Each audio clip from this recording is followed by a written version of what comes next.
Wish Venkat గారితోని మీకున్నటువంటి అనుభవం కానీ లేకపోతే బాండింగ్ కానీ ఏ విధంగా ఉండేదన్న? ఒక ఫ్యామిలీ నంబర్, మాకు ఇండస్ట్రీలో ఒక గురువు లాంటోడు. మేము ఆయనను చూస్తే ఆయన డైలాగులతోనే ఆ డైలాగ్ ఒక సినిమాలో మేము ఆ డైలాగ్ కొడితే మాకు ఒక 10 సినిమాలు వచ్చినాయి. మేము ఒక 500 రూపాయలు తీసుకుంటున్నాము. ఇప్పుడు 15,000 ఆర్టిస్టులు ఏమైనా ఒక నర్సింగ్ యాదవ్, ఒక ఫిష్ వెంకట్ లాంటి వాళ్ళని గొంతు తీసుకొని మా ఆకారాలు అలానే ఉంటాయని మాకు ఒక సినిమా ఇండస్ట్రీలో ఒక గుర్తింపు వచ్చింది. అన్న, మీరు ఇంతమంది గ్యాంగ్ ఉన్నప్పటికీ కూడా అందరినీ కూడా దగ్గరుండి జాగ్రత్తగా చూసుకునే వ్యక్తి ఫిష్ వెంకట్ గారు అంటున్నారు. సో మరి అలాంటి ఒక తోడుని మీరు కోల్పోయారు. ఈ రోజు మీకు ఏ విధంగా అనిపిస్తుంది? భువనగిరిలో గుట్ట ఉన్నది, ఆ గుట్ట లేదని అంత బాధ ఉంది. అంత మాకు భువనగిరి గుట్ట అంత ధైర్యం ఉండే. ఆ బాధ అయితే మాకు 100% ఇండస్ట్రీలో ఎవరితో ఎలా మాట్లాడాలి, ఎలా డైరెక్టర్ని ఎలా కలవాలి, ఈయన తీసుకుపోయి ఒక డైరెక్టర్ కలిసి మా తమ్ముళ్ళు కూడా చెప్పు డైరెక్టర్ని అడగడము చాలా మాకు ఇండస్ట్రీలో పెద్ద లోటు. మాకు గబ్బర్ సింగ్ టీం అనేది చాలా ఒక మంచి ఫేమ్ వచ్చిన పేరు.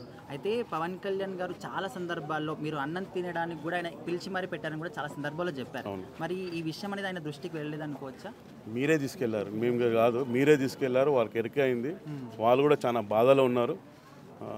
అంజలిదేవి అమ్మ బాగలేదు, వాళ్ళు అపోట్లో ఉన్నారు. చిరంజీవి సార్ వాళ్ళ మేనేజర్ ఫోన్ చేస్తే ఇట్లా ఉన్నారు సార్ అంటే వాళ్ళని మేము డిస్టర్బ్ చేయలేము. కార్యక్రమం అయితే అయిపోయింది. అన్నయ్యాక మా వద్దుని తీసుకెళ్ళి చిరంజీవి సార్ దగ్గరికి వెళ్తాము, పవన్ కళ్యాణ్ దగ్గరికి వెళ్తాము, ప్రభాస్ దగ్గరికి వెళ్తాము. ఏదైనా ఒక విధంగా వాళ్ళకి సాయం చేస్తే మీరు పేరు చెప్పి మీరు దేవుని లాగా విషయాన్న లోటు లేకుండా ఆమె బతుకుతుందని మా గబ్బర్ సింగ్ టీమ్ రిక్వెస్ట్ చేస్తాం. అట్లానే వినాయక్ గారి సినిమాలు ఉన్నాయి కదా, సో అందులో చాలా మంది హీరోలతో పెద్ద పెద్ద హీరోలతో అన్న పనిచేసారు.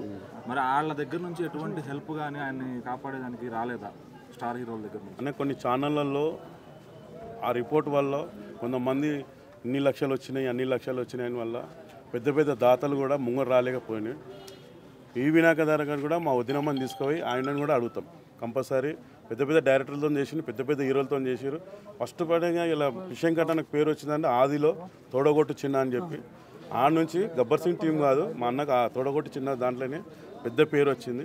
100% జూనియర్ ఎన్టీఆర్ సార్ కూడా మీ ఛానల్ తరం నుంచి చూడాలి, హెల్ప్ చేయాలి మా వదినకి అని చెప్పి కోరుకుంటున్నాను. అన్న ఒకటన్నా, ఇప్పుడు మిమ్మల్ని వచ్చేసి ఇండస్ట్రీలో నర్సింగ్ అన్న, ఫిష్ వెంకట్ అన్న చాలా బ్రదర్గా చూసుకున్నారు.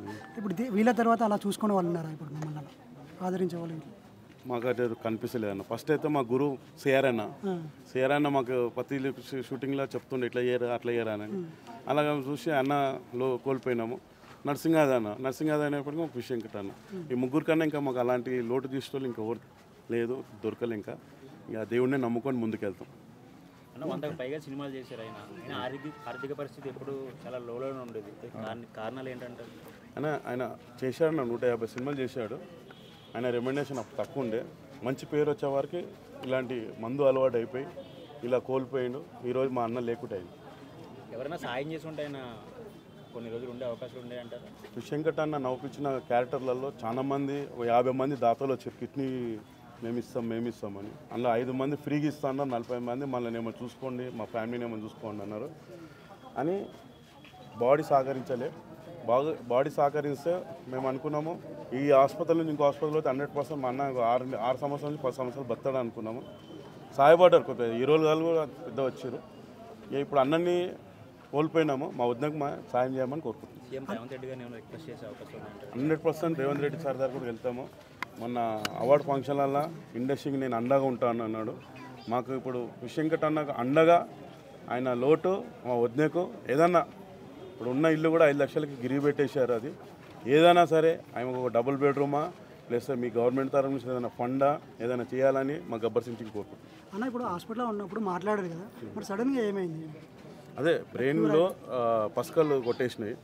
ఆడికని బయటికి రాలేకపోయిండు. ఆ 2 కాళ్ళు బ్లడ్ది ఆ డాక్టర్ కరెక్ట్ మాకు చెప్పలేదు. అది ఆ ఇన్ఫెక్షన్ వల్ల చాలా బయటికి రాలేకపోయిండు. దాతలు అయితే చాలా మంది కిడ్నీ అనేది రెడీ ఉండేది. Thank you.